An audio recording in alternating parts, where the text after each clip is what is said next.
সবচেয়ে বড় জিহাদ হলো জালেম শাসকের সামনে সত্য কথা বলা। আজকে জালেমেরা ঘাড়ের পরে দাঁড়াই দিন দিন করে নাচতেছে, তুমি মৌলবী ঘরের দরজা বন্ধ করে দিয়েছো। এখনই হক কথা বলা তোমার জন্য ফরজ। ভালো সময় যখন আসবে তখন তোমার রাস্তায় নামা লাগবে না, আর একজন নামবে। কিন্তু আমার দেশের মৌলবীরা এখন ভয়তে ঘরের দরজা দিয়েছে, আর বাতিলিরা আমাদের ঘাড়ের সামনে দিন দিন করে নাচতেছে। তবে চিন্তার কোনো কারণ নেই, সময় আসবেই, সময় আসবেই। চেয়ারম্যানের দরবারে 3 চোর ধরা পড়িস। কয় চোর? চেয়ারম্যান আবার ন্যায় বিচার করে খুব। তো যে 3 জন চোর ধরা পড়েছে, একজন হলো ফুবুইতে ভাই, আর একজন হলো মামাইতো ভাই, আর একজন হলো খালাইতো ভাই।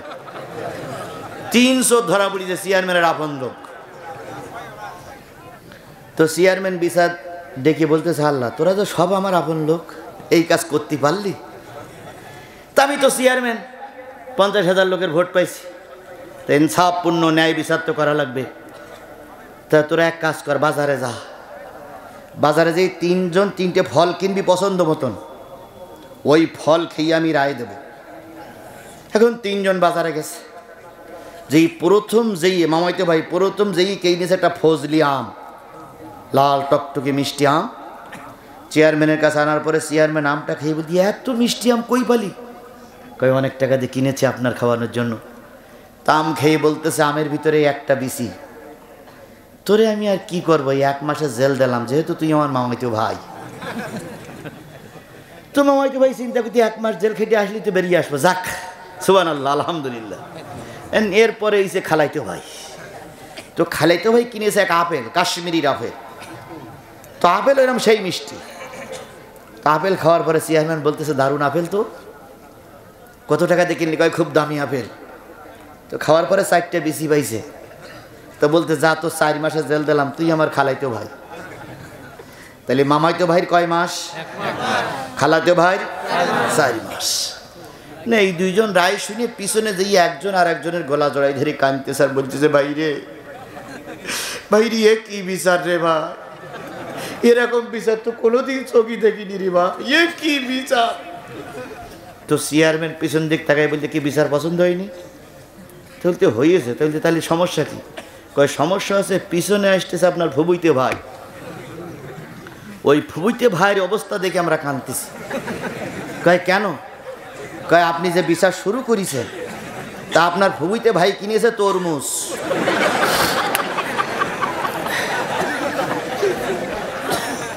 রাত অনেকটা হয়ে গেছে, তো ফুবুইতে ভাই কিনেছে কি? তরমুজ। তা বলতে, তাতে তো কাঁদতেছিস কেন? কয় আমার আমে 1 বিসি 1 মাস জেল, ওর আপেলে 4 বিসি 4 মাস জেল। ওই তরমুজ খেয়ে যদি আপনি রায় দেন, তাহলে তো কিয়ামতের আগে আর বেরোতে পারবে না। এই জন্য ওর দুঃখ দুর্দশা দেখে আমরা কাঁদতেছি। বাংলাদেশ জামাত ইসলামের বিচার হয়েছে, বিএনপির বিচার হয়েছে, মামাইতো ভাই খালাইতো ভাইয়ের বিচার হয়েছে। ফুবুইতো ভাই যারা আসতেছেন, প্রত্যেকের কাঁধে আছে তরমুজ, প্রত্যেকের কাঁধে আছে তরমুজ। বাংলার জনগণ যদি সুষ্ঠু বিচারের সুযোগ পায়, কিয়ামতের আগে বোর মুখ দেখতে পাবা না। আল্লাহ আমাদের বোঝার তৌফিক দান করুক। আমি আর ওইদিকে যাব না, আমি যেখান থেকে তেলাওয়াত করেছি তেলাওয়াতকৃত আয়াতের পরে ভিত্তি করে কথা বলছি। যে সূরা থেকে তেলাওয়াত করেছি সূরাটার নাম কি? সূরা সফ। 28 নম্বর পারার 61 নম্বর সূরা। কত নম্বর পারা? 28 নম্বর পারার কত নম্বর সূরা? 61 নম্বর সূরা। নাম কি? সফ। সফের আয়াত 14, রুকু 2, মদিনায় অবতীর্ণ সূরা। সূরা নাম হলো সফ। সফ শব্দের অর্থ হচ্ছে সারিবদ্ধ, কাতারবদ্ধ। কান্নাহুম বুনিয়ানুম মারসুস, মুসলমানরা এমন সারিবদ্ধ কাতারবদ্ধ হবে যেন শীষে ঢালা পাথরের মতন, পাহাড়ের মতন। কোন কাফের মুশরিক তাদেরকে হটাইতে পারবে না। আজকে মুসলমানরা যদি এক থাকতাম, মসজিদের জায়গায় রাম মন্দির বানাতে পারতো না। আজকে মুসলমানরা যদি এক থাকতাম, ফিলিস্তিনের মুসলমানদেরকে মেরে কচুকাটা করতে পারতো না। গতকাল আমাদের একজন কি বিজেপি ভাইদেরকে ভারতের বিএসএফ আওলারা মেরে দিয়েছে গুলি করে। যদি বাংলাদেশ গণতন্ত্র তথা বাংলাদেশের মুসলমানরা এক থাকতো, ভারতের কোনো ক্ষমতা ছিল না বিডিআরের বুকি গুলি করা। আমার দেশের বিজেপি, আমার দেশের বর্ডার গার্ড বাংলাদেশ মারা যায়, আর আমার দেশের পররাষ্ট্রমন্ত্রী বলে কেবল শুনলাম।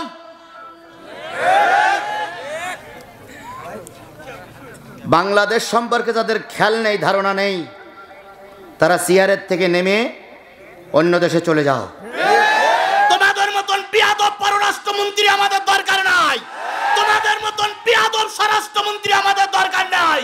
আমার দেশের মানুষ পাখির মতন গুলি হয়ে মরে, আর তোমরা বললো কেবল শুনলাম। ফাজলামি পেয়েছো না? জনগণের টাকা নিয়ে ক্ষমতায় বসে আছো, আর জনগণের হিসাব নাই। জনগণ কাপড় খুলে ন্যাংটা করে ফেলবে। ফাজলামি করার একটা শেষ থাকে, কথা বলে ঠিক নেবে ঠিক। কেন ফাজলামি করবে না? ওরা তো জনগণের ভোটে নির্বাচিত না, ওরা তো রাতের ভোটে নির্বাচিত, ওরা তো জনগণকে মানে না। জনগণ সব যদি মারা যায় ওদের কিচ্ছু যায় আসে না। ওদের চাই ক্ষমতা, ওদের চাই ক্ষমতা, ওদের চাই ক্ষমতা। 4 বছরের ছেলে ভোট দিল, পাগল ভোট দিল, ভোট কেন্দ্রে কুকুর শুয়ে থাকলো, আর ওনারা কেন বিপুল ভোটে পাস করেছি। তোমাদের কথা শুনে কুকুরও ফ্যাক করে হেসে বলে যে এটা তো লজ্জা শরম নাই রে বাবা। কথা বলেন, কথা বলেন, কথা বলেন। গত নির্বাচনে মরা লোক ভোট দিয়ে গেছে, অথচ জীবিত লোক ভোট দিতে পারেনি। ফাজলামি করার জায়গা পাও না। আমার দেশের একজন বিজিবি, আমার দেশের একজন বর্ডার গার্ড বাংলাদেশ মারা গেল, দুঃখ করা দরকার ছিল, ঘোর প্রতিবাদ করা দরকার ছিল, টাইম দেওয়া দরকার ছিল। 24 ঘন্টার ভিতরে সদুত্তর না দিতে পারলে ভারতে কোনো কি বলে বিদেশি কোনো প্রতিনিধি থাকবে না। আপনার ভারতের প্রতিনিধি উঠাই নেন, নতুবা 24 ঘন্টার ভিতরে সদুত্তর দিতে হবে। এটাই তো আমার দেশের প্রতিবাদ করা দরকার ছিল, কিন্তু আপনারা করবেন না। কারণ আপনাদের তো বসাইছে ওনারাই, আপনাদের ক্ষমতার চেয়ারে বসাই রেখেছে দাদা বাবুরা। জোরে বলেন ঠিক না বে ঠিক? এই জন্য আর যাই হোক দাদা বাবুদের বিরুদ্ধে কোনো কথা হবে না, এটা আমরা জানি। আল্লাহ আমাদের বোঝার তৌফিক দিক। এই জন্য মুসলমানদের এক হওয়া দরকার, কথা বলেন ঠিক না বে ঠিক? সব মুসলমানদের একজোট হতে হবে। আল্লাহ বলতেছে সাফান কান্নাহুম বুনিয়ানুম মারসুস, এমন শীষে ঢালা পাহাড়ের মতন, যাতে করে কেউ তোমাদের হটাইতে পারবে না, ঠকাইতে পারবে না, এমন মজবুত হওয়া লাগবে। সুবহানাল্লাহ বলেন। সূরাটার 14টা আয়াত, 14টা আয়াতের ভিতর থেকে আমার তেলাওয়াতকৃত আয়াত হলো 10, 11, 2টা আয়াত তেলাওয়াত করেছি। 12 নম্বর আয়াত পড়ব যদি আল্লাহ সময় দান করে। তাহলে কয়টা আয়াত? এই 3টা আয়াত যখন নাজিল হয়, আল্লাহ রসুল তখন মদিনার প্রেসিডেন্ট। সুবহানাল্লাহ বলবেন না? আর একটু জোরে বলা যাবে না সুবহানাল্লাহ? রসুল তখন মদিনার কি? এই 3টা আয়াত যখন নাজিল হয়, রসুল তখন মদিনার প্রেসিডেন্ট। নবী মদিনার প্রেসিডেন্ট, কাজটা কি ঠিক? ঠিক ঠিক। তাই যদি হয় নবী মদিনার প্রেসিডেন্টরা যদি ঠিক হয়, আলেম ওলামা রাজনীতি করতে গেলে তোমাদের এত পিত্তি জ্বলে কেন? আলেম ওলামারা ক্ষমতায় যাওয়ার কথা বললে তোমাদের গায়ে গাত্র দেওয়া হয় কেন? রসুল যদি রাজনীতি করতে পারে, আলেমরা কেন রাজনীতি করতে পারবে না? তবে তোমাদের মতন পচা রাজনীতি আমরা করি না। যারাই ক্ষমতায় তারাই বিরোধী।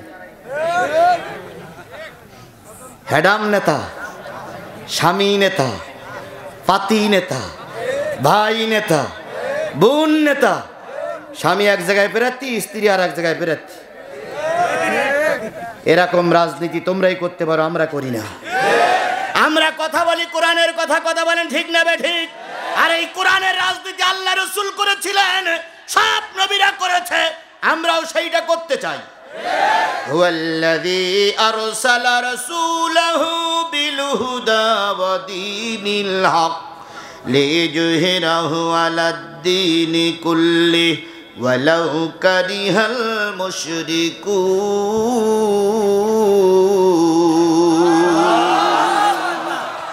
তিনি সেই আল্লাহ যিনি তার রসুলকে সত্য এবং হেদায়েত এবং সত্য সহকারে প্রেরণ করেছেন, দিনকে তাদের সামনে প্রেরণ করেছেন। এই দিন তিনি সর্বময় করে দেবেন, এই জন্য রসুলকে পাঠানো হলো। এতে মুশরিকদের গায়ে জ্বালা চড়বে, তাতে কোনো কিছু যায় আসে না। তাহলে রসুল যখন আসলেন, রসুল যখন মদিনার প্রেসিডেন্ট, তখন এই 3টা আয়াত নাজিল হলো। নাজিলের প্রেক্ষাপট বলতেছি আমার বন্ধুগণ। আল্লাহ নবী কাফেরদের সঙ্গে প্রথম যুদ্ধ করেছিলেন। যুদ্ধটার নাম কি? বদরের যুদ্ধ। বদরের যুদ্ধে মুসলমান সংখ্যা ছিল কয়জন? 313। কাফের ছিল কত? 1000-এর মতন। 1000 কাফেরের মোকাবেলা করে 313 জন লোক নিয়ে আল্লাহর নবী বিজয় হয়ে গেলেন। আর আমরা এখন কোটি কোটি মুসলমান, তারপরও মাইর খাচ্ছি। এরপরে দ্বিতীয় যুদ্ধ নাম কি? উহুদের যুদ্ধ। উহুদের যুদ্ধে মুসলমানদের সংখ্যা কত? কথা বলেন। 1000। কাফেরদের সংখ্যা কত? 3000। আর মুসলমানদের সংখ্যা কত? যুদ্ধেই যাবে, শাওয়াল মাসে যুদ্ধ, যুদ্ধেই যাবে। ঠিক সেই সময় 2 দিন কি 3 দিন আগে একজন হুজুর ফাটল সৃষ্টি করার জন্য ওয়াজ নসিহত শুরু করলো। ও মুসলমান, উহুদের ময়দানে যেও না, কচু কাটা হয়ে যাবা। বদরের প্রতিশোধ নেওয়ার জন্য গোটা বিশ্বের বাছাই করা 3000 লোক আসতেছে। আজকে গেলি মায়ের ছাড়া কোনো উপায় নাই। যেও না, যেও না, মোহাম্মদের দলে যেয়ে শুধু মায়ের খেয়েও না, আজকে কিন্তু কচু কাটা হবা। এই মুনাফিকের বক্তৃতা শুনে 300 লোক কেটে পড়ল। যে লোকটা বক্তৃতা করে 300 লোক নিয়ে কেটে পড়েছিল, ওই লোকটার মুখে দাড়ি ছিল না? ছিল না? ওই লোকটার মাথায় টুপি ছিল কি ছিল না? ওই লোকটার গায়ে পাঞ্জাবি ছিল কি ছিল না? ওই লোকটা নামাজি না বেনামাজি? ওই লোকটা নামাজি। ওই লোকটা পাগড়িওয়ালা, মুখে দাঁড়িয়ে আছে, মাথায় টুপি আছে, গায়ে জুব্বা আছে, কিন্তু মুনাফিকি করে 300 লোক নিয়ে কেটে পড়ল। ওই লোকটার নাম কি? আব্দুল্লাহ ইবনে উবাই ইবনে সুলুল। আজও দেখতেছি যখন ইসলাম প্রতিষ্ঠা হওয়ার দ্বার প্রান্তে পৌঁছায়া যায়, আমাদের দেশের কিছু টুপিওয়ালারাই ওই বাতিলদের পক্ষ নিয়ে টুপিওয়ালাদের বিরোধিতা করে। আজকে টুপিওয়ালাদের বিরুদ্ধে যদি মামলা না দিত, বড় হুজুরকে জেলে ঢুকে ঢুকে মারা লাগতো না। আমাদের দেশের এক টুপিওয়ালার বিরুদ্ধে মামলা করেছিল। যে টুপিওয়ালা মামলা করেছিল তার নাম আছে নজিবুল বাশার মাঝভান্ডারী। উনি বড় বড় হুজুরদের নামে ধর্ম অবমাননার মামলা দিয়েছিল। কথা বলেন ঠিক না বেঠিক? আজকে ওই টুপিওয়ালারা যদি এই টুপিওয়ালাদের বিরুদ্ধে মামলা না দিত, কোন টুপিওয়ালার ফাঁসি হতো না।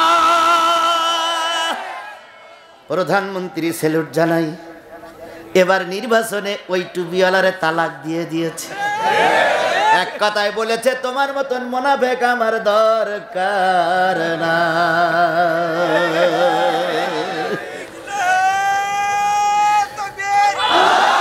বাবা ভান্ডারি, ইঞ্জিন ছাড়া চলে না তো রেলগাড়ি।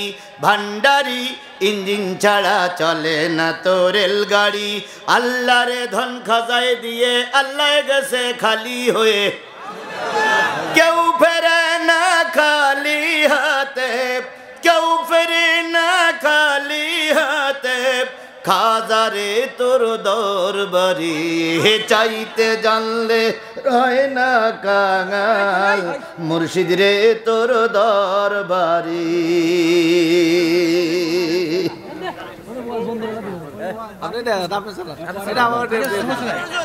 নেবো নেবো নেবো নেবো, টাকা ছাড়া দেবেন, নেবো, একটু রেখে দেন, নেবো নেবো। আর একটু সামনে যান, ওই মাছ ভান্ডারীদের গান। পানির ভিতর আগুন জ্বলে, পানির ভিতর আগুন জ্বলে, ঝড় বাতাসে নেবে না। খাজা বাবার মুরিদি হইলে নামাজ রোজা লাগে না। পানির ভিতর আগুন জ্বলে, পানির ভিতর আগুন জ্বলে, ঝড় বাতাসে নেবে না। খাজা বাবার মুরিদি হইলে নামাজ রোজা লাগে না। পানি গড় গড়াইয়া পুড়তাছে বাবা বাবা আমায় ডাকতাছে, পানি গড়গড়াইয়া পড়তাছে, বাবা আমায় ডাকতাছে, আয় রে মানিক আমার বুকে আয়। বুকের ভিতর আছে প্রাণ, তার ভিতরে মেশিন গান, ভান্ডারি বাবা আমায় পাগল বানাইছে। আছে না নাই, আছে না নাই, আছে না নাই? আমার ভাইয়েরা তাহলে কয়শো লোক নিয়ে কেটে বলল, থাকলো কয়শো? এই 700 মুসলমান নিয়ে আল্লাহর নবী কোন যুদ্ধে যাবে? উহুদের যুদ্ধে যাবে। নবীজি পিছন দিক তাকালেন না, যুদ্ধে যেতে হবে নতুবা কাফেরের আস্ফালন করবে। নবীজি যুদ্ধে গেলেন। আবু সুফিয়ানের নেতৃত্বে 3000 বাহিনী যুদ্ধের ময়দানে আসলো। রাসূলের পরে আক্রমণ শুরু হলো। আমির হামজা ওই যুদ্ধে শাহাদাত বরণ করেছিলেন। যে আমির হামজার ইসলাম গ্রহণের কথা দিয়ে শুরু করেছিলাম, আমির হামজা শাহাদাত বরণ করলেন। আমির হামজার বুকটা চিরে ফেলেছিল একজন নারী, নাম কি? হিন্দা। হিন্দা নামক পাপিষ্ঠ নারী। আজও গোটা পৃথিবীতে হিন্দার ছোট বোন বড় বোন আছে, কথা বলেন ঠিক না বেঠিক? এরাই রাসূলের উত্তরসূরিদের সহ্য করতে পারছে না। হিন্দা আমির হামজার বুকের উপরে চড়ে বসলো, কলিজাটা চিরল, বুকটা চিরে কলিজাটা বের করে কামড়াই কামড়াই খাবার জন্য চেষ্টা করলো। লজ্জাস্থান কেটে নিল, কান কেটে নিল, নাক কেটে নিল, চোখ তুলে নিয়ে মালায় গেতে গেতে গলায় পরিয়ে আস্ফলন করতে লাগলো আর বলল, বদরের প্রতিশোধ নিলাম। আল্লাহর নবী আকাশের দিকে তাকায়, বলি আলেমদের পরে নৃত্য করে, তুমি কি দেখো না রে মালিক? আজও আমাদের ছেলেদেরকে মেরে ওরা নৃত্য করে, কথা বলে ঠিক নেবে ঠিক? আজও আমাদের লাশের পরে কিছু লোক নৃত্য করে বেড়ায়। তবে চিন্তার কোনো কারণ নাই, ওই হাফেজ জাইদির উপরে যে ছেলেটা নৃত্য করেছিল, আপনারা শুনে খুশি হবেন, তার ফাঁসির আদেশ হয়ে গেছে।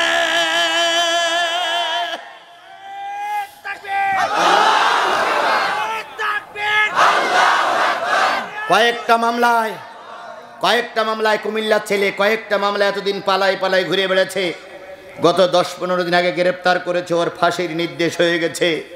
ও এখন কাঁদতেছে, কাদের জন্য কি করলাম আর কারা আমাকে ফাঁসিতে ঝুলালো। ইতিহাস এভাবেই মানুষকে শিক্ষা দেয়, কথা বলেন ঠিক না বে ঠিক? কিন্তু এ জাতি না মারা পর্যন্ত, সোজা না হওয়া পর্যন্ত এ জাতি শেখে না। আল্লাহ আমাদের শিক্ষা নিয়ে এখান থেকে চলে যাওয়ার তৌফিক দান করুক, সকলে বলুন আমিন। আমার ভাইয়েরা, আল্লাহ নবী চরম ভাবে মার খাইলেন। 70 জন সাহাবী মারা গেল, 70 জন সাহাবী আহত হলো।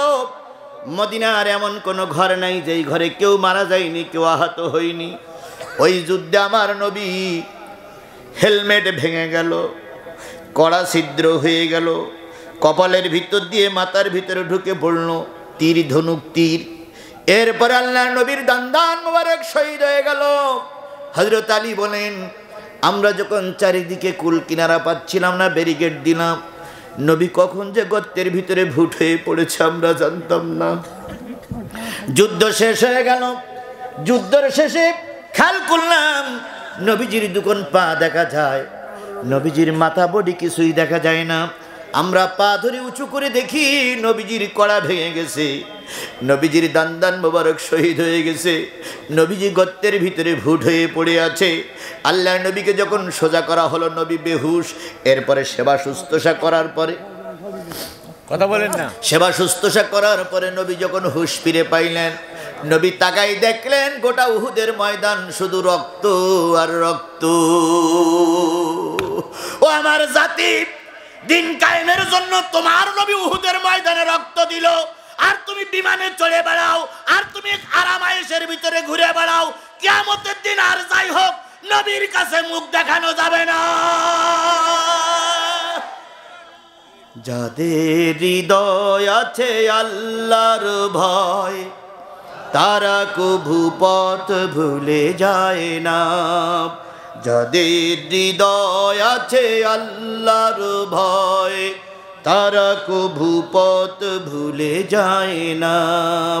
আল্লাহর প্রেম ছাড়া এই দুনিয়ায় কারো কাছে কোনো কিছু চায় না।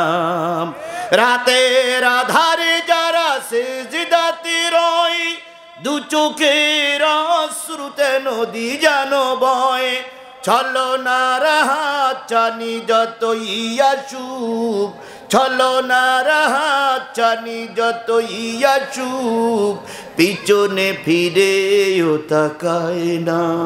যাদের হৃদয় আছে আল্লাহর ভয়, তারা কভু পথ ভুলে যায় না। দেখেন তো মঞ্চে এই বাচ্চাটার বয়স কয় বছর হবে? এরাই কিন্তু ভোট দিল। এই বাচ্চাটার দিক তাকাই দেখেন কত সুন্দর করে চোখ বড় বড় করে কোরআনের ওয়াজ শুনতেছে। আর আমাদের দেশের কিছু দাড়ি পাকা চুল পাকা মানুষগুলো বাড়ি শুয়ে আছে, এরা যেন মরবে না, এরা যেন কিয়ামত পর্যন্ত বেশি থাকবে। এই দেখেন তো নিচে কতগুলো বাচ্চা। আল্লাহ তোমাদের পর রহমত করুক, আল্লাহ তোমাদের পর আল্লাহর রহমত নাজিল হোক। তোমরা একদিন সমাজের বড় বড় মাথা হয়ে যাবা। আল্লাহ তোমাদের বড় বড় আলেম বানাই দেখ, জ্ঞানী বানাই দেখ। এই বাচ্চাগুলোর দিকে তাকান। আর আমাদের সমাজে কিছু মুরব্বী মানুষ, 60 বছরের মানুষ, 70 বছরের মানুষ, আপনি খেয়াল করে দেখেন আপনার আশেপাশে কিছু লোক আসেনি, ওরা নাকে তেল দিয়ে ঘুমোচ্ছে।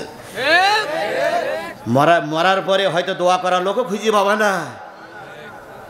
আল্লাহ আমাদের হেদায়েত নসিব করুক। আমার ভাইয়েরা, উহুদের ময়দানে কতজন মারা গেল? আহত হলো কতজন? 70 জন শহীদ হয়েছে, 70 জন মারা গেছে। গোটা মদিনার এমন কোনো ঘর নাই কান্নাকাটি বয়ে যায়নি। গোটা ঘর মদিনার ঘরে কান্নাকাটি বলছে। একজন নারী যুদ্ধের ময়দানে যেতে পারি নাই, নারী ছুটতেছে উদ্দেশ্যে উহুদের ময়দানে। কেউ কেউ লাশ ঘাড়ে করে নিয়ে আসতেছে, নারীরা দেখে বলতেছে, বোন কোথায় যাও? উহুদের ময়দানে তোমার স্বামী মারা গেছে, তোমার স্বামীর লাশ আমরা বাড়ি পৌঁছাই দেব, তুমি ফিরে যাও। তোমার স্বামী উহুদের ময়দানে বেঁচে নেই, মারা গেছে। ওই নারী তখন দাঁড়িয়ে বলতেছে, আল্লাহ রসুলের সাহাবীরা, আমার স্বামীর সংবাদ আমি শুনতে চাই না, জানতেও চাই না, কারণ আমার বয়স এখনো 40-এর ভিতরে আছে। যদি আমার স্বামী মারা যেয়ে থাকে আর একজন স্বামী বিয়ে করতে পারবো। ও আমার জাতি, বলো তো আমার নবী কেমন আছে? বললেন, আমরা নবীর খবর জানি না। তুমি মনে হচ্ছে পাহাড়ের পাদদেশে কিছু লোক নবীর ঘিরে রেখেছে, আমরা লাশ নিয়ে চলে যাচ্ছি। মহিলা উদ্দেশ্যে ছুটতেছে। কিছু দূর যাওয়ার পর আর একদল লোকের সঙ্গে দেখা। ওনারা বলতেছে, আল্লাহর বান্দি কই যাও? কয় উহুদের ময়দানে। কয় যে লাভ নাই, আমরা নিজের চোখে দেখেছি তোমার বাবা উহুদের ময়দানে শহীদ হয়ে গেছে। ওই নারী চোখের পানি ফেলাই কাঁদতেছে আর বলতেছে, বাবার সংবাদ জানতে চাই না, জানতে চাই আমার নবী কেমন আছে। লা ইউমিনু আহাদুকুম হাত্তা আকুনা হাব্বা ইলাইহি মিন ওয়ালিদিহি ওয়া ওয়ালাদিহি ওয়ান নাসি আজমাইন। ততক্ষণ পর্যন্ত কোনো ব্যক্তি মুমিন হতে পারবে না যতক্ষণ পিতা মাতা, ভাই বোন, পাড়া প্রতিবেশী, স্ত্রী পরিজনের চাইতে রসুলকে ভালোবাসা না যাবে, ততক্ষণ আর যাই হোক কি হওয়া যাবে না, মুমিন হওয়া যাবে না। আমার সাথী ও বন্ধুগণ, সাজাদপুরের মুসলমানেরা, আল্লাহ নবীর ওই মহিলা সাহাবী আবার দৌড়ায়। কিছু দূর যাওয়ার পর একদল বলতেছে, তোমার ছেলেও শহীদ হয়ে গেছে। ওই মহিলা বললেন, বাবা, স্বামীর সংবাদ শুনে খুশি হয়েছি, বাবার সংবাদ শুনে খুশি হয়েছি, ছেলের সংবাদ শুনে খুশি হয়েছি। ওদের প্রতিবাদ করার মতন শক্তি আমার নাই, সাহস আমার নাই। শুধু জানতে চাই আমার নবী কেমন আছে। ওই মহিলা খুঁজতে খুঁজতে খুঁজতে খুঁজতে নবীরে পেয়ে গেলেন। নবী মাথা নিচু করে আছে, রক্ত নাক বেয়ে কান বেয়ে পড়তেছে। এবার নবীর সামনে যে মহিলা সালাম দিয়ে বলেন, আসসালামু আলাইকুম ইয়া রাসূলুল্লাহ। নবীজি মাথাটা উঁচু করে বলতেছে, আল্লাহর বান্দি, হাজারো চেষ্টা করে তোমার স্বামীরে আমরা বাঁচাতে পারিনি।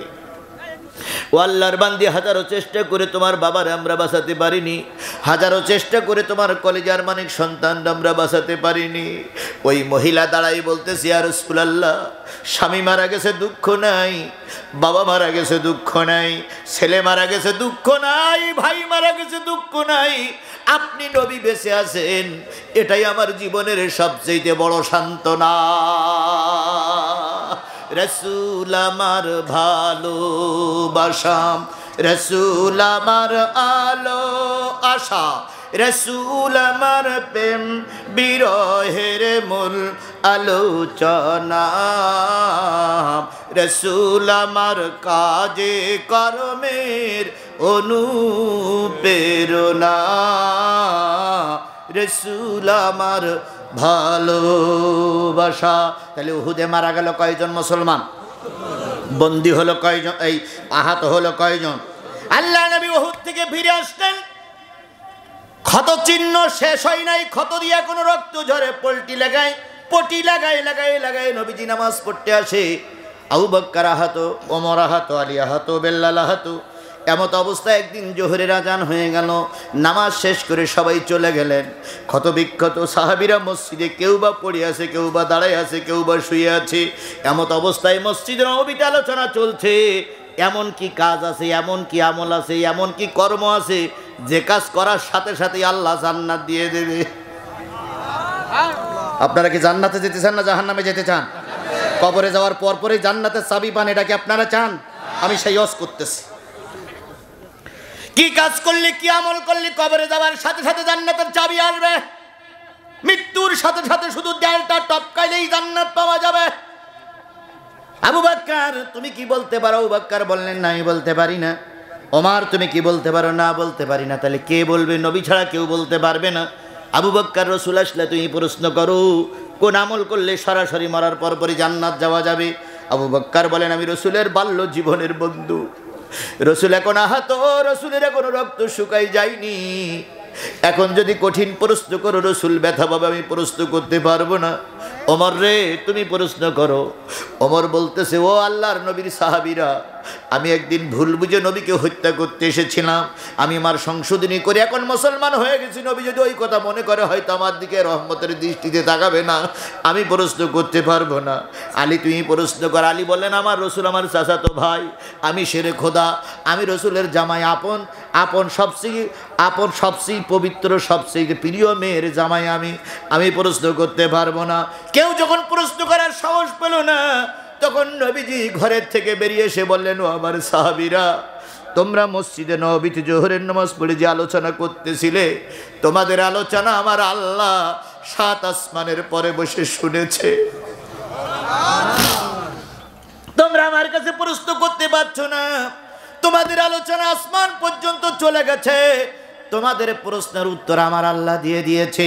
যে উত্তরটা আল্লাহ দিয়েছিল সেই উত্তরটা আমি আপনাদের শোনাতে চাই। শুনতে রাজি আছে? শুনতে রাজি আছেন? উত্তরটা হলো, আল্লাহ নবী বলেন, ইয়া আইয়ুহাল্লাযীনা আমানু হাল আদুল্লুকুম আলা তিজারাতিন তুনজিকুম মিন আযাবিন আলীম।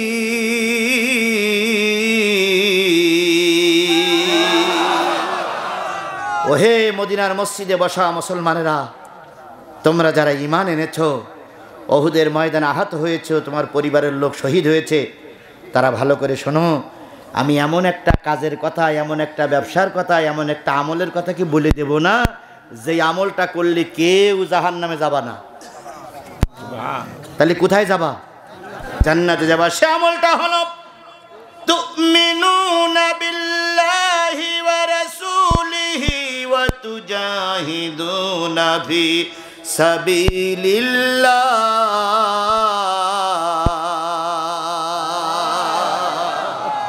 এক নম্বর আমল হলো পুরাপুরি ঈমান আনবা কার উপরে? আল্লাহর উপরে। আরো জোরে বলেন, কার উপরে ঈমান আনবা? 2 নম্বরে রাসূলের উপরে ঈমান আনবা। যতদিন পর্যন্ত তোমার দেশে দিন কায়েম না হয়, ততদিন পর্যন্ত জিহাদ ফি সাবিলিল্লাহর কাজ করবা। কি দিয়ে? বিআমওয়ালিকুম ওয়া আনফুসিকুম, মাল দিয়ে, জান দিয়ে।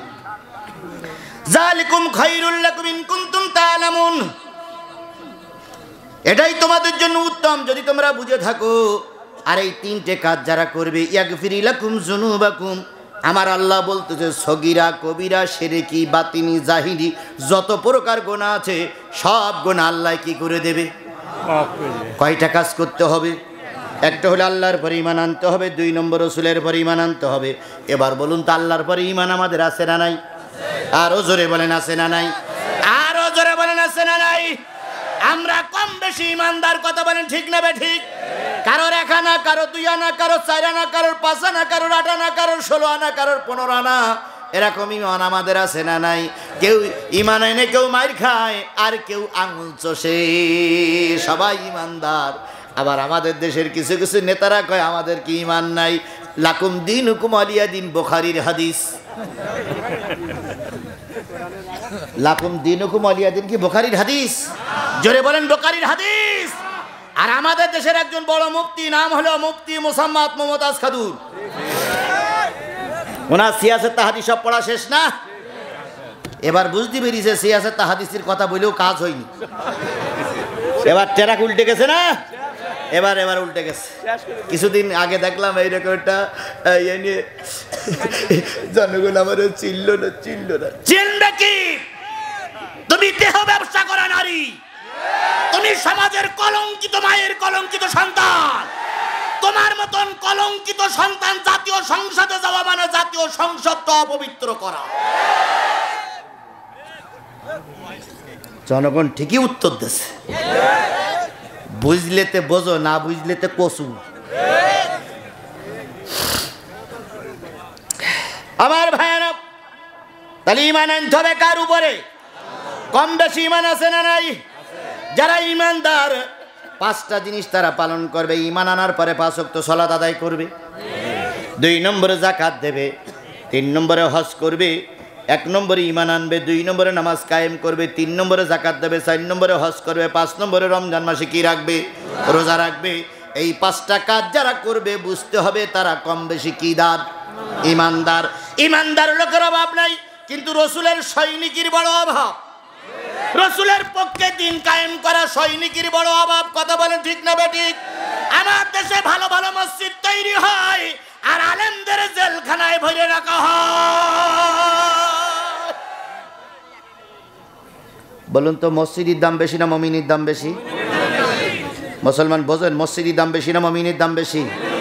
আল্লাহ রসুল বলেছেন, যদি কোনো কবরস্থানে একজন মুমিন ব্যক্তি ঘুমায়, একজন মুমিন ব্যক্তি ঘুমায়, ওই মুমিন ব্যক্তির ওসিলায় কবরবাসীদের সব গোরে রাজা আল্লাহ মাফ করে দেয়।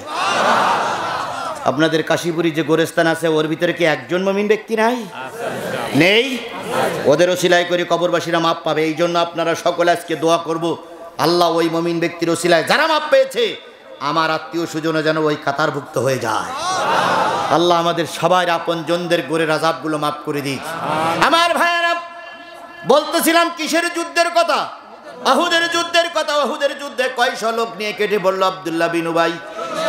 আল্লাহ নবীর মন খারাপ হয়ে গেল। নবী বার চিন্তা করলেন, এই 300 লোক যদি গ্যাপ পূরণ না করতে না পারি, সাহাবীদের মন খারাপ হয়ে যাবে। নবীজি হঠাৎ করে একদিন আসরের সালাতে আসলেন। আবু বকর দেখলেন নবীজির মন খারাপ, ওমর দেখলেন রসুলের মন খারাপ, আলীও দেখলেন মন খারাপ। ওমর কানে কানে যেয়ে বলতেছি, ইয়া রাসূলুল্লাহ, মনটা খারাপ কেন? নবীজি বললেন, ওমর, আবু সুফিয়ানের নেতৃত্বে কয় হাজার আসতেছে? 3000। আর ঠিক সেই সময় আমারই দলের এক মৌলবী কয়শো লোক নিয়ে কেটে পড়েছে? 300 লোক নিয়ে কেটে পড়েছে। ওমর বলেন, ইয়া রাসূলুল্লাহ, আমি কি ওর কাল্লা আলাদা করে ফেলবো? ওমর তো শুধু রাগ দেখায় নাকি, কাল্লা আলাদা করে ফেলবো? নবীজি বললেন, ওমর, কালকে যুদ্ধে যাব, পরশুদিন যুদ্ধে যাব। এখন যদি মুসলমানরা মুসলমানের রক্ত ঝরায়, বিশৃঙ্খলা বেশি হবে। এই জন্য ঠান্ডা হও, যুদ্ধের ময়দান থেকে ফিরে আসি, তারপরে দেখা যাক কি করা যায়। নবীজির মন ভালো হলো না। আসরের সালাত হয়ে গেল। সালাতের পরে নবীজি মিম্বারের পরে বসলেন। আলী বলতেছি, ইয়া রাসূলুল্লাহ, ঘরে খাওয়ার না থাকলে মদিনার মসজিদে এসে বসে থাকি। আমার সন্তানগুলো যখন পেটে খাওয়ার যায় না, মদিনার মসজিদে পাঠিয়ে দেই। বিপদ মুসিবত থেকে এসে যখন আপনার হাসি মুখখানা দেখে আমার মনটা শান্তিতে ভরে যায়। আপনার মনটা খারাপ আমরা সহ্য করতে পারি না। নবীজি বললেন, আলী, এই মদিনায় এমন কোন যুবকের সন্ধান কি জানো, যেই যুবকটা কালেমা পড়লে মুসলমানদের একটু উপকার হবে? এমন কোন যুবকের সন্ধান কি তুমি বলতে? একজন বেনামাজি জান্নাতে যাবে। এবার ছাত্ররা সবাই বললেন যে সূরা মুদ্দাসসিরের ভিতরে বললেন, ক্বালু লাম নাকু মিনাল মুসাল্লিন, যারা জাহান্নামে যাবে তারা সব। আল্লাহ নবী বলেন, আলী রে, এমন কোন লোক আছে যেই লোকটা কালেমা পড়লে মুসলমানদের উপকার হয়ে যাবে? কেউ কোনো কথা বলে না। পিছন দিক দিয়ে উস্কো শুষ্ক একটা লোক, মাথায় তেল নাই, পরনে ভালো কাপড় নাই, তিনি বলেন, ইয়া রাসূলুল্লাহ, মদিনার মসজিদ থেকে 10 কিলোমিটার দক্ষিণ দিকে আমর বিন সাবেত পরিবারের একজন যুবক আছে। এই যুবক যদি কালেমা পড়ে মুসলমানদের হাত শক্তিশালী হয়ে যাবে। এই যুবকের এত শক্তি, এই বাহুতে আল্লাহ এত শক্তি দিয়েছে। ওই যুবক প্রায় ভাড়াইতে যুবক হয়ে কাজ করে 10 বছর, 20 বছর, 5 বছর, 10 মাস, 6 মাস যুদ্ধ করে কোনো পক্ষ যখন হারিজিত হয় না, ওই যুবক ভাড়া খাটতে যায়। ওই যুবক যেদিকে দাঁড়ায় সেই দিকের মানুষেরা জিতে যায়। ওই যুবকটার যদি কালেমার দাওয়াত দেওয়া যায়, ওই যুবক যদি আমাদের দলে আসে, বিশ্বাস 300 লোক গেছে, তাতে কি হয়েছে? আমরা অনেক শক্তিশালী হয়ে যাব। নবীজি বললেন, হে আল্লাহর বান্দা, বক্তৃতার পরে তুমি আমার সঙ্গে দেখা করো। বক্তৃতার পরে দেখা করলেন। লোকটি বলেন, ইয়া রাসূলুল্লাহ, এই মদিনার মসজিদ থেকে কয় কিলোমিটার দূরে, কয় মাইল দূরে? 10 মাইল দূরে সাবেত পরিবারের একটা যুবক আছে, তার বয়স কেবলমাত্র 24। এই 24 বছরের যুবক আল্লাহ এত শক্তি দিয়েছে, এত পাওয়ার দিয়েছে, ও যখন কোনো গ্রামের ভিতর দিয়ে হেঁটে যায়, গর্ভবতী মায়েদের গর্ভ খালাস হয়ে যায় ভয়ে। সে যখন তরবারি নিয়ে দাঁড়ায়, তার মোকাবেলা করার মতন কোনো লোক মদিনায় নাই। সেই হলো মদিনার সবচেয়ে বীর পুরুষ। ওই লোকটার কাছে কি দাওয়াতি তাবলীগ করা যায়? নবীজি বললেন, লোকেশন দাও। লোকেশন দেওয়া হলো। পরের দিন ফজরের নামাজ পড়ে আল্লাহ নবী সাহাবীদেরকে বললেন, দোয়া করো, আমি আমর বিন সাবেতের বাড়ি যাচ্ছি দাওয়াতি কাজ করতে। সুবহানাল্লাহ বলবেন না? সুবহানাল্লাহ বলবেন না? দাওয়াতি কাজ তো এই জায়গায় করা লাগবে, কথা বলেন ঠিক কিনা? আল্লাহ রাসূল বলেছেন, আফজালুল জিহাদ কালিমাতুল হক ইনদা সুলতানুন জায়ের। সবচেয়ে বড় জিহাদ হলো জালেম শাসকের সামনে সত্য কথা বলা। আজকে জালেমেরা ঘাড়ের পরে দাঁড়াই দিন দিন করে নাচতেছে, তুমি মৌলবী ঘরের দরজা বন্ধ করে দিয়েছ। এখনই হক কথা বলা তোমার জন্য ফরজ। ভালো সময় যখন আসবে তখন তোমার রাস্তায় নামা লাগবে না, আর একজন নামবে। কিন্তু আমার দেশের মৌলবীরা এখন ভয়তে ঘরের দরজা দিয়েছে, আর বাতিলিরা আমাদের ঘাড়ের সামনে দিন দিন করে নাচতেছে। তবে চিন্তার কোনো কারণ নেই, সময় আসবেই, সময় আসবেই। চেয়ারম্যানের দরবারে 3 চোর ধরা পড়িছে। কয় চোর? চেয়ারম্যান আবার ন্যায় বিচার করে খুব। তো যে 3 জন চোর ধরা পড়েছে, একজন হলো ফুবুইতে ভাই, আর একজন হলো মামাইতে ভাই, আর একজন হলো খালাইতে ভাই। 3 চোর ধরা পড়েছে, চেয়ারম্যানের আপন লোক। তো চেয়ারম্যান বিচার ডেকে বলতেছে, আল্লাহ, তোরা তো সব আমার আপন লোক, এই কাজ করতে পারলি? তা আমি তো চেয়ারম্যান, 50,000 লোকের ভোট পাইছি, তো ইনসাফপূর্ণ ন্যায় বিচার তো করা লাগবে। তা তোরা এক কাজ কর, বাজারে যা, বাজারে যেই 3 জন 3টে ফল কিনবি পছন্দ মতন, ওই ফল খেয়ে আমি রায় দেব। এখন 3 জন বাজারে গেছে। যেই প্রথম মামাইতে ভাই প্রথম কে নিয়েছে একটা ফজলি আম, লাল টকটকে মিষ্টি আম। চেয়ারম্যানের কাছে আনার পরে চেয়ারম্যান আমটা খেয়ে বলছি, এত মিষ্টি আম কই পালি? কই, অনেক টাকা দিয়ে কিনেছি আপনার খাওয়ানোর জন্য। তা আম খেয়ে বলতেছে, আমের ভিতরে একটা বিসি। তোরে আমি আর কি করবো, 1 মাসের জেল দিলাম, যেহেতু তুই আমার মামাইতো ভাই। তো মামাইতো ভাই চিন্তা করতে 1 মাস জেল খেটে আসলি তো বেরিয়ে আসবো। যাক, সুবহানাল্লাহ, আলহামদুলিল্লাহ। এরপরে এসে খালাইতো ভাই। তো খালাইতো ভাই কিনেছে এক আপেল, কাশ্মীরি আপেল। তো আপেল এরকম সেই মিষ্টি। তো আপেল খাওয়ার পরে চেয়ারম্যান বলতেছে, দারুণ আপেল তো, কত টাকা দিয়ে কিনলি? কয়, খুব দামি আপেল। তো খাওয়ার পরে 4টে বিসি পাইছে। তো বলতে, যা, তো 4 মাসের জেল দিলাম, তুই আমার খালাইতো ভাই। তাহলে মামাইতো ভাইয়ের কয় মাস? খালাতো ভাইয়ের 4 মাস। না, এই 2 জন রায় শুনে পিছনে যেই একজন আর একজনের গলা জড়াই ধরে কাঁদতে, স্যার বলতেছে, ভাইরে এ কি বিচার রে ভাই, এরকম বিচার তো কোনোদিন চোখে দেখিনি রে ভাই, এ কি বিচার। তো চেয়ারম্যান পিছন দিক তাকাই বলতে, কি বিচার পছন্দ হয়নি? বলতে, হয়েছে। তাহলে সমস্যা কি? কয়, সমস্যা আছে, পিছনে আসতেছে আপনার ফুবুইতে ভাই। ওই ফুবুইতে ভাইয়ের অবস্থা দেখে আমরা কাঁদতেছি। কয়, কেন? কয়, আপনি যে বিচার শুরু করেছেন, তা আপনার ফুবুইতে ভাই কিনেছে তরমুজ।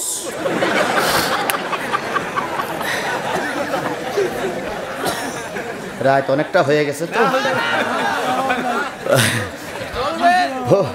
হবইতে ভাই কিনেছে কি তরমুজ। তা বলতে তাতে তো কানতেছিস কেন? আমার আমে 1 বিসি 1 মাস জেল, ওর আপেলে 4 বিসি 4 মাস জেল। ওই তরমুজ খেয়ে যদি আপনি রায় দেন তাহলে তো কিয়ামতের আগে আর বেরোতে পারবে না। এই জন্য ওর দুঃখ দুর্দশা দেখি আমরা কাঁদতেছি। বাংলাদেশ জামাত ইসলামের বিচার হয়েছে, বিএনপির বিচার হয়েছে, মামাইতো ভাই খালাইতো ভাইয়ের বিচার হয়েছে, ফুবইতো ভাই যারা আসতেছেন প্রত্যেকের কাঁধে আছে তরমুজ, প্রত্যেকের কাঁধে আছে তরমুজ। বাংলার জনগণ যদি সুষ্ঠু বিচারের সুযোগ পায় কিয়ামতের আগে বোর মুখ দেখতে পাবা না।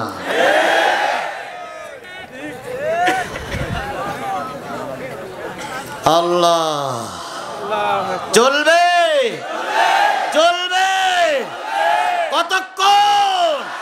সারা রাত। মাশাআল্লাহ। আল্লাহ নবী মনে আছে তো? আল্লাহ নবী দাওয়াতি তাবলীগ নিয়ে চলে গেলেন আমরের বাড়িতে, কয় মাইল দূর। নবীজি খুঁজতে খুঁজতে বাড়ি পেয়ে গেলেন, যেয়ে দেখে একজন বুড়ি মানুষ, 70-এর উপরে বয়স, চুলগুলো পেকে গেছে, শরীরের চামড়াগুলো ঢিলে হয়ে গেছে, বুড়ি বারান্দায় বসে বসে কি যেন করতেছে।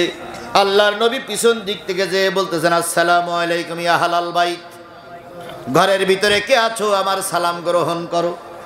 আব্বাজানকে চলে যাচ্ছি না না, ঘরের ভিতরে কে আছো আমার সালাম গ্রহণ করো। বুড়ি পশ্চিম দিক ফিরে বলতেছে, কে? আব্দুল্লাহর বেটা মোহাম্মদ। কি জন্য এসেছো? কই আপনার একটা ছেলে আছে, আমার কথা বলবো। কই আমার ছেলে এখন ভাড়া খাটতে যাবে না। কই একটু কথা বলো। কই না, কথা বলা যাবে না। আমার ছেলে সে কথা বলতে গেলে 3-4টে পিএস লাগে, আর তুমি সেই কথা বলবা? হবে না। বক্তা ধরতে গেলে 3-4 পিএস এর পরে বক্তার পাওয়া যায়, আছে না? বক্তা মোটে ফোনই ধরে না। এ পিএস 3 নম্বর পিএস বলে 2 নম্বরের কাজ যাও, 2 নম্বর বলে 1 নম্বরের কাজ যাও, 1 নম্বর কাজ গেলে বলে 3,20,000 দিতে পারবা।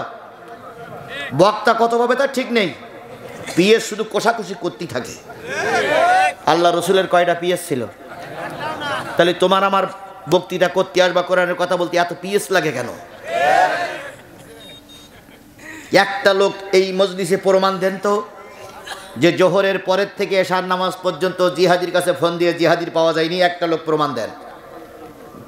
আমি কারো কোনো পিএস এর মাধ্যমে দাওয়াত নেই না, কারণ পিএস নেবে 70,000, আমার দেবে 30,000, আর ও বাকি 40,000 ওইতিক।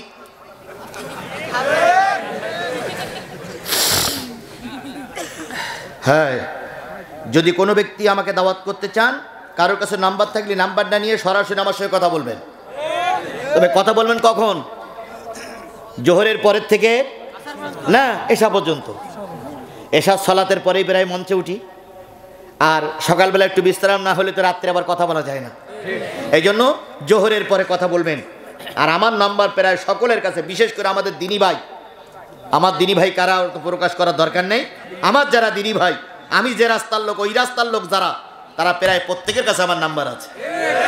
বিশেষ করে যুবক কাফেলার কাছে আমার নাম্বার আছে, যুবকদের কাছে আমার নাম্বার আছে। যুবকরা আমার হৃদয়ের সন্তান, অন্তরের অন্তঃস্থল থেকে তোমাদের ভালোবাসি।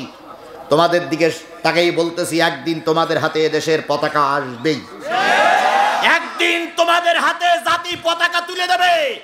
কারণ জাতি জানে যে তোমাদের চাইতে ভালো মানুষ ওই বিশ্ববিদ্যালয়ে তৈরি হয় না, তোমাদের চাইতে ভালো মানুষ কলেজে পড়ে না, তোমাদের চাইতে ভালো মানুষ মাদ্রাসা বিশ্ববিদ্যালয়ে তৈরি হয় না। এই জন্য জাতি একদিন তোমাদের হাতে পতাকা তুলে দেবে।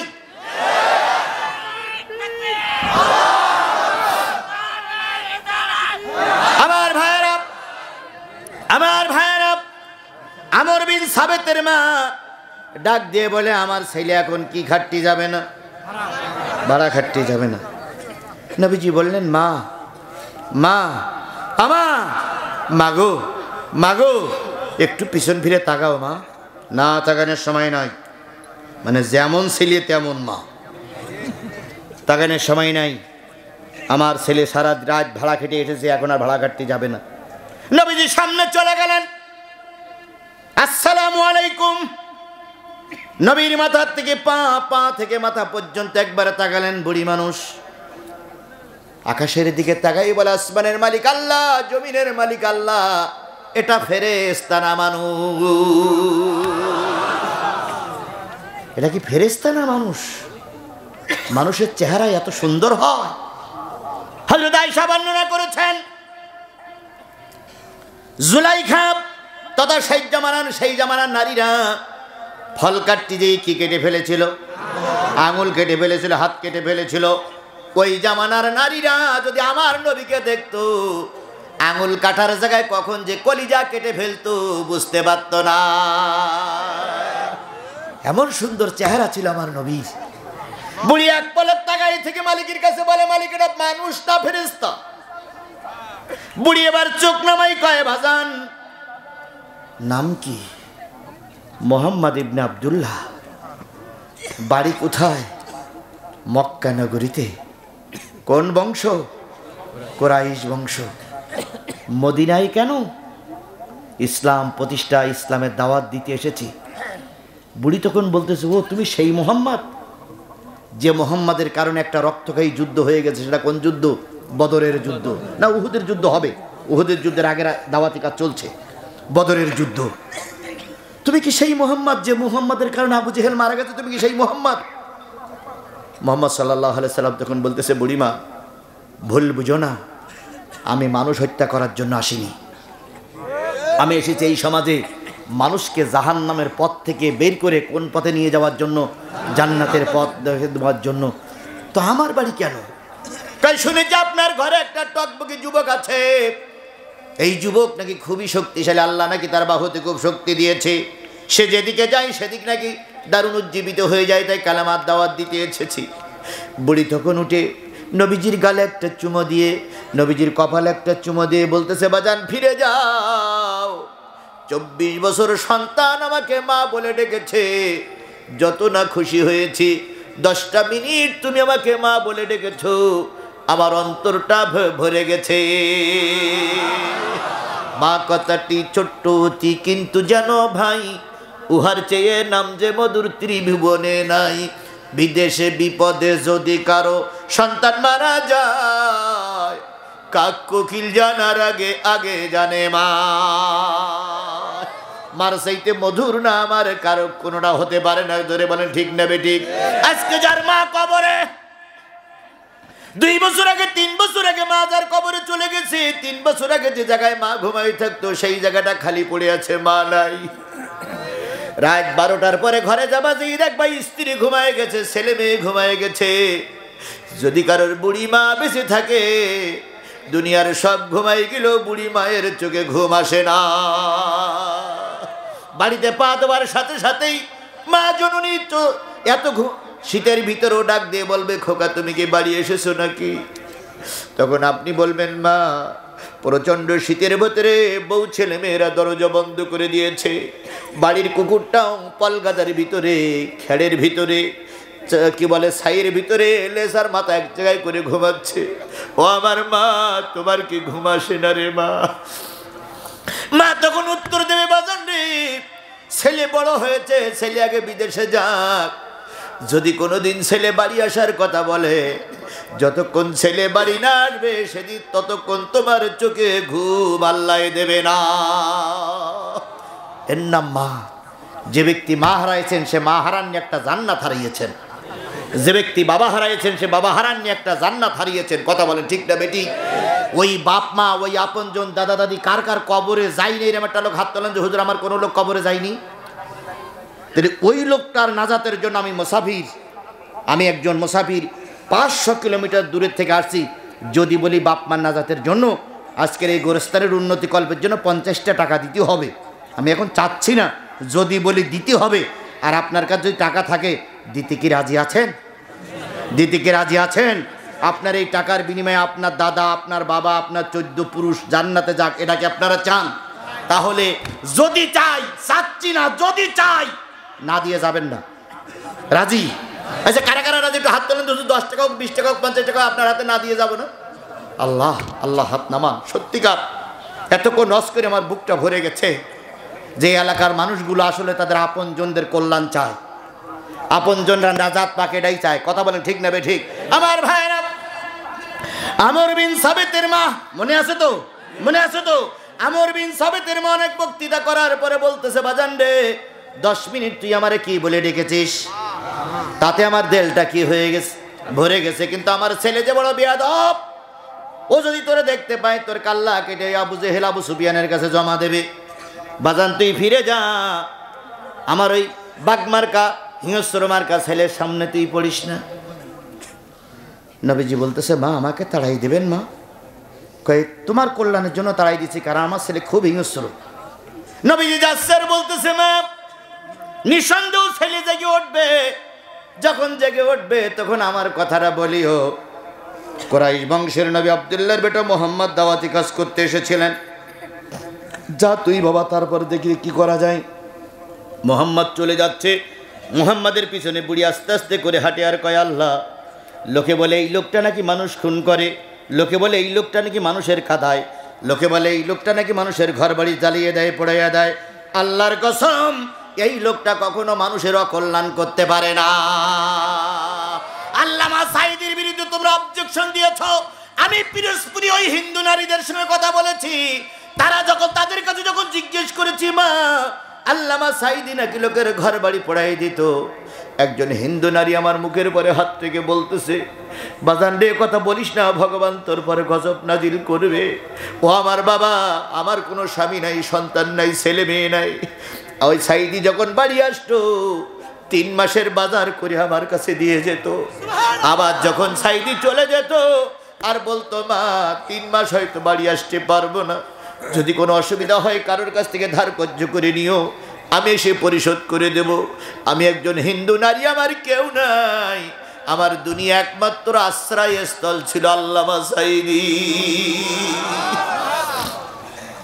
আল্লামা সাঈদী রে মুসলিমরা চিনল, আল্লামা সাঈদী রে ওই হিন্দুরা চিনল, কিন্তু জাতির বড় কলঙ্কিত সময় পার হয়ে গেছে, আল্লামা সাঈদী রে মুসলমানরা চিনিনি।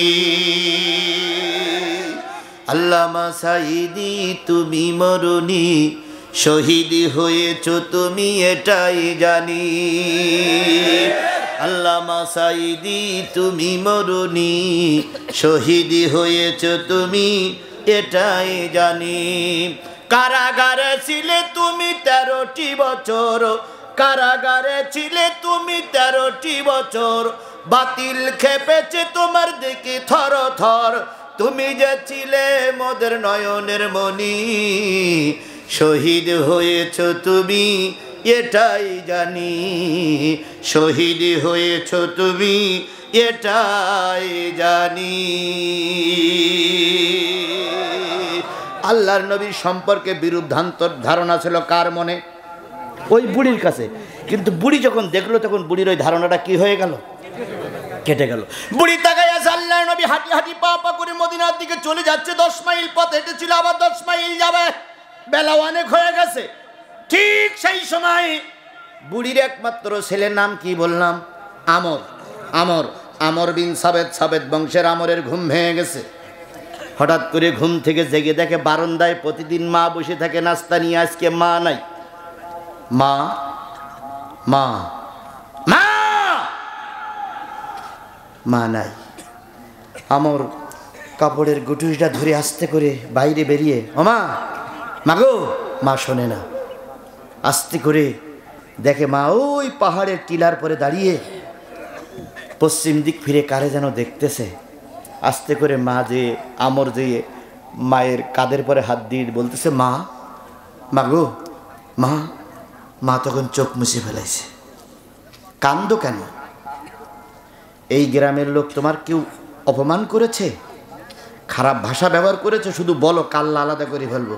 মা জননী কয়, না রে বাবা, কেউ আমার পরও খারাপ ব্যবহার করিনি। তাহলে কান্দো কেন? কয় এমনি। কয় না মা, তুমি তো কাঁদতে পারো না, কি হয়েছে খুলে বলো। কয় না রে বাবা, কিছুই হয়নি। এবার আমর তার মায়ের হাত কানা ধরে বলতেছে, মা বাড়ি চলো নাস্তা খাবো। আসার সময় বলতেছে, মা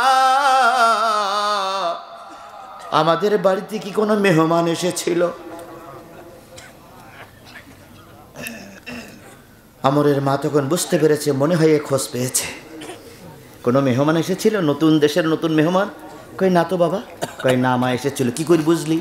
কই মা প্রতিদিন ঘুম থেকে উঠি, আজকেও ঘুম থেকে উঠলাম, ঘুম থেকে উঠে দেখলাম গোটা বাড়িটা আতর আর সুগন্ধের গোলাপে ভরপুর হয়ে গেছে।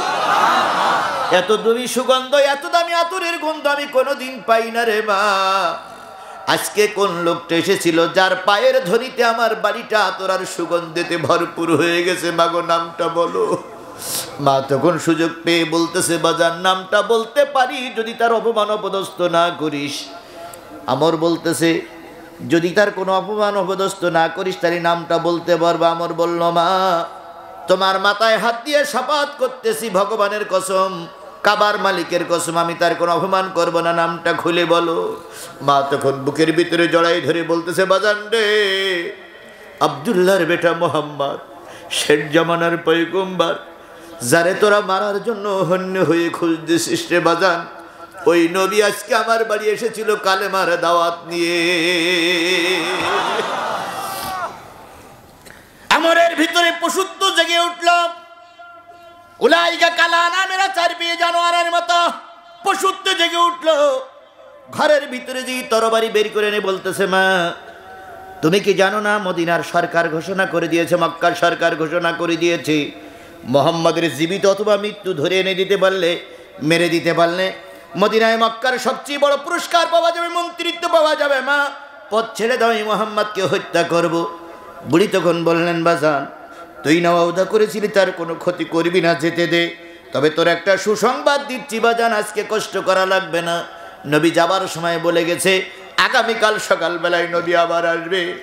যদি পারিস কালকে মারিস, অন্তত 24 ঘন্টা ব্রেনটা ঠান্ডা করে একবার একটু চিন্তা কর, কারে মারতে যাচ্ছিস, কারে মারতেছিস, কার বিরুদ্ধে মামলা দিচ্ছিস, কারে মামলা দিলি, কার ঘরের থেকে বের করে রাজপথে গুলি করে মারলি, কার সন্তান এতিম হলো, কার সন্তান বিধবা হয়ে যাচ্ছে, কার সন্তানকে মারার পর তার মা কলিজার টুকরা সন্তানকে জড়াই ধরে হাউমাউ করে কাঁদতেছে। অন্তত 24টা ঘন্টা চিন্তা কর, তারপরে সিদ্ধান্ত নি। আমার একটু থমে গেল। কালকে যখন আবার আসবে তখন আজকে আর কষ্ট করে লাভ কি?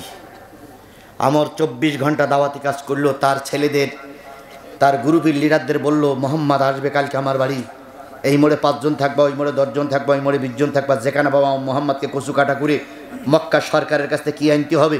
পুরস্কার আনতে হবে। যেমন কথা তেমন কাজ। পরের দিন আমার নবী আবার সকালবেলা চলে আসলো। এসে দেখে গতকাল বুড়িমা ছিল বারান্দায় বসা, আজকে বুড়িমা ওই টিলার পরে দাঁড়ায় আছে। সুবহানাল্লাহ বলবেন না? সুবহানাল্লাহ জোরে বলা যাবে না? টিলার পরে দাঁড়িয়ে তাকাচ্ছে কখন মোহাম্মদ আসবে।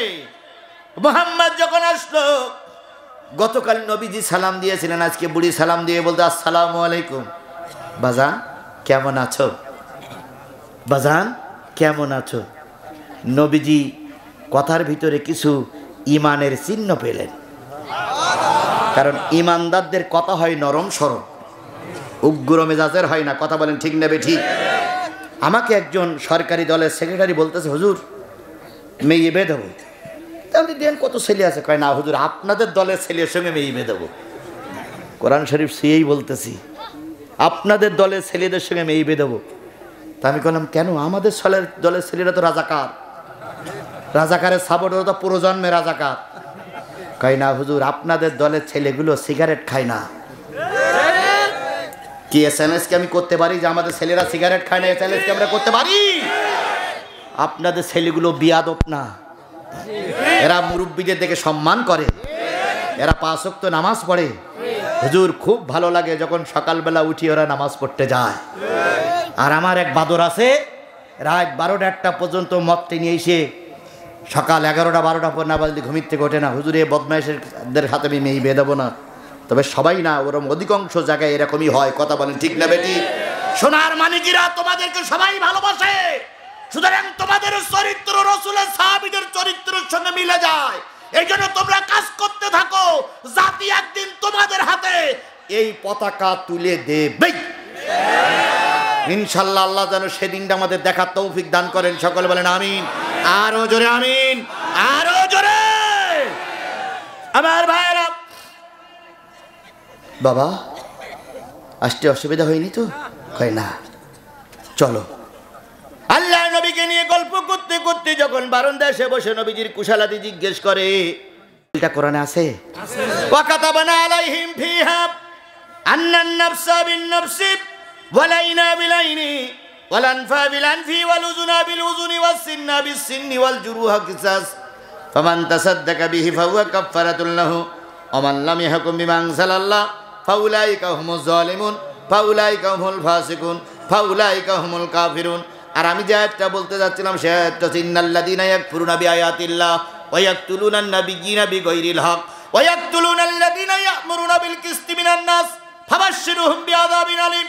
আল্লাহ বলতেছে নিশ্চয়ই যারা কোরআনের কোন একটা আয়াত অস্বীকার করে, নবীদেরকে যারা অন্যায়ভাবে হত্যা করে, আর নবীর দাওয়াত কোরআনের দাওয়াত যে আলেমেরা দেয় ওদেরকে মিথ্যা মামলা দিয়ে যারা ফাঁসিতে ঝুলায় জেলখানায় ভরে রাখে, এরা সব অবৈধ বাবের অবৈধ সন্তান,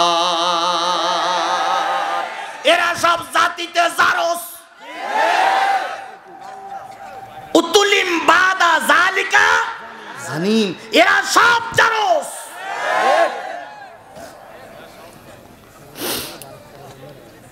আল্লাহ, আর 10 মিনিট চলবে? ওই একটা লোক চলে যাচ্ছে, রাগ করি না, ও লোক বলতেছে আমি যাচ্ছি না।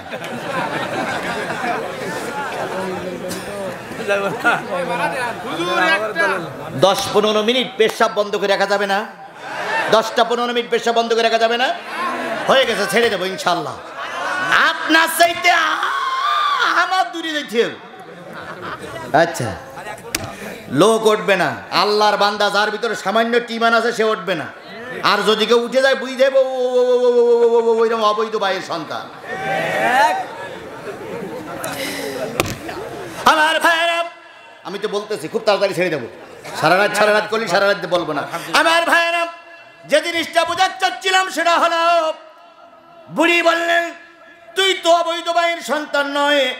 আমরের সামনে রসুল যখন হেদায়েতের বাণীটা শোনালেন, আমরের হাত থেকে তরবারিটা পড়ে গেল। সুবহানাল্লাহ, জোরে বলেন। এ ভয় কে তৈরি করতে পারে? আল্লাহ। এর নাম দাওয়াতে তাবলীগ, এর নাম দাওয়াতে তাবলীগ। কালেমাওয়ালাদের কাছে দাওয়াতে তাবলীগ করবেন না, করবেন কাফেরের কাছে। অবশ্যই আমাদের দেশে এমনও কালেমা আছে সূরা ফাতিহা জানে না। সুতরাং তাবলীগ ঠিকই একটা পয়েন্টে এগুচ্ছে, কারণ আমাদের দেশের লোকের সূরা কেরাত জানা দরকার। ছাত্রদের না হলেও মাদ্রাসায় শিক্ষিত ছেলেদের না হলেও যারা জেনারেল শিক্ষিত লোক, বয়স অনেক বেশি হয়ে গেছে, তাদের অন্তত এখন তাবলীগ হিসেবে সময় দিয়ে অন্তত সূরা কেরাতগুলো, নামাজের নিয়ম কানুনগুলো শিখে নেওয়া দরকার, নতুবা কবর দিলে ফিচে ডালা করবে।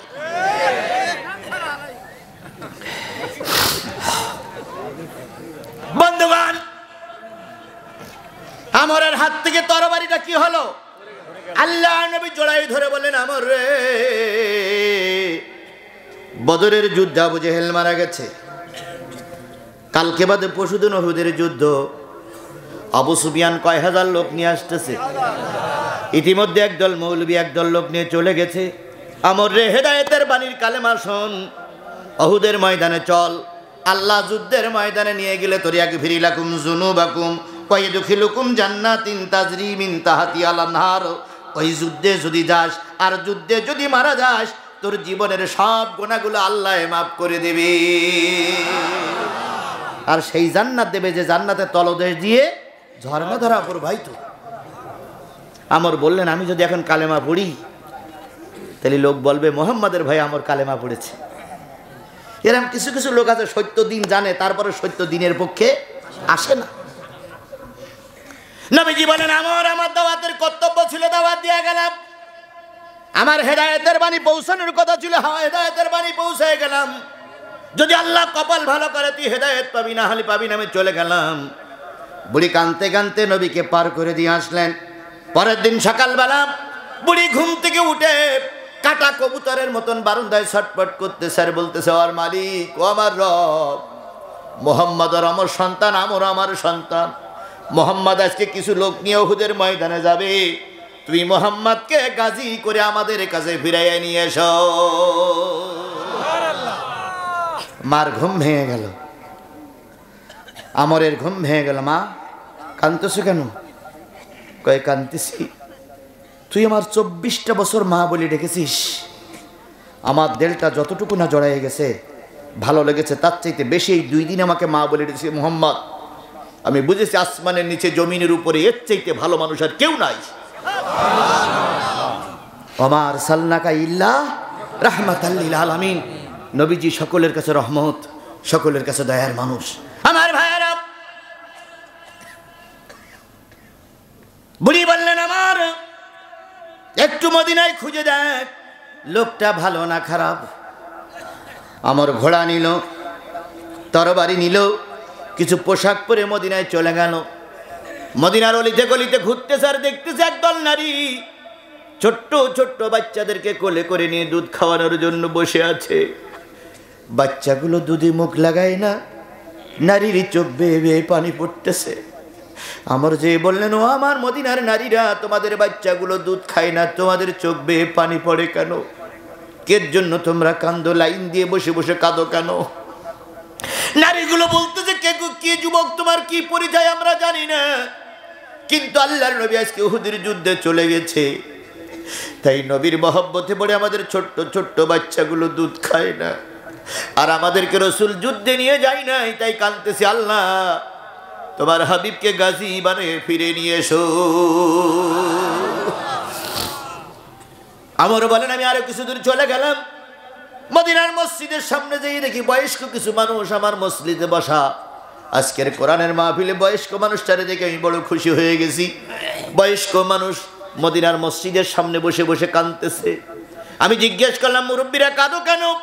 মুরব্বীরা আমার পরে তেড়িয়ে এসে বলল, তুমি কে গো বাপু? তুমি কি শুনুনি আল্লাহ নবী মুহাম্মদ যুদ্ধে চলে গেছে? যদি ওই যুদ্ধে মোহাম্মদ মারা যায়, তোমার আমরা জ্যান্ত রাখবো না। আমরের ভিতরে সজাগ হলো, আমরের ভিতরের পশুত্বটা বন্ধ হয়ে মনুষ্যত্ব ফিরে আসলো। আমর এবার মদিনার মসজিদের সামনে দাঁড়িয়ে বলতেছে, আল্লাহ, যে নবীকে ছোট্ট ছোট্ট বাচ্চারা চিনল, যে নবীর এই বয়স্ক মানুষেরা চিনল, যেই নবীর ওই অবলা সরলা নারীরে চিনল, আমি কি এই নবীরে চিনলাম না?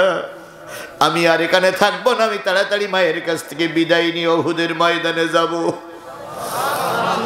জোরে বলা যাবে না সুবহানাল্লাহ? আল্লাহ যার হেদায়েত দেয় সে এভাবেই হেদায়েত পায়। কথা বলে ঠিক না বেটি? আর যার কপালে হেদায়েত নাই, তার কপালে তার সামনে নবী এসে ওয়াজ করলেও হেদায়েত হবে না। আমার ফিরে আসলাম, মা কাঁদতেছে। আমর এসে বলতেছে, মা চোখের পানি মুছে ফেলো, তোমার আমর উহুদে যাবে, তোমার আমর উহুদের ময়দানে যাবে রসুলের পক্ষে যুদ্ধ করার জন্য। মা আলহামদুলিল্লাহ বলে রান্নাঘরে চলে গেল, কিছু রুটি তৈরি করলো, কিছু হালুয়া তৈরি করলো, কিছু খেজুর নিয়ে এসে আমরের জন্য রেখে দিল। আমার ঘোড়াশালার থেকে ঘোড়া নিল, কোমর বন্ধ পড়লো, তরবারি নিল। এরপরে যুদ্ধের পোশাক পরে আমর যখন যুদ্ধের ময়দানে যায়, মা তখন সামনে এসে দাঁড়াই বলতেছে, বাজান, কালকে রাত্রি কিছু খাইস নাই, এখন দুপুর হয়ে গেছে, এখনো কিছু খাইস নাই। যুদ্ধে যেতে গেলে শক্তি সমাপ্তের দরকার হয়, তুই যদি খালি পেটে যুদ্ধে যাস তাহলে তুই যুদ্ধে টিকতে পারবি না, নাস্তাগুলো খেয়ে যা। আমার মার গালে চুমা দিয়ে বলতেছে, মা, তুমি না আমাকে সকালবেলা বললে আমার চাইতে নবী মোহাম্মদকে বেশি ভালোবাসো। 2 দিন তোমার মা বলে ডেকেছে, তাতে তোমার দিলটা জুড়িয়ে গেছে। ও মা, এটা যদি তোমার অন্তরের কথা হয়, আর এখন যদি তোমার হাতের নাস্তা খেতে সময় দেই, আর এর মধ্যে যদি নবী শহীদ হয়ে যায়, আমি আর যাই করি আল্লাহর দরবারে মুখ দেখাইতে পারবো না রে মা। মদিনায় ঘুরে ঘুরে ছোট্ট বাচ্চাদের চোখের পানি আমি দেখেছি, নারীদের চোখের পানি আমি দেখেছি, ওই বুড়া মানুষগুলো, বুড়ি মানুষগুলোর কান্নার দৃশ্য আমি দেখেছি রে মা। আমি উহুদের ময়দানে চললাম, তুমি আমার রাস্তা ছেড়ে দাও। যদি শহীদ হয়ে যায় জান্নাত আল্লাহ পরিচয় করাই দেবে, আর যদি গাজী হয়ে ফিরে আসি তোমার হাতের বানানো নাস্তা খাবো, এটাই তোমার আমার দেখা শেষ দেখা রে মা।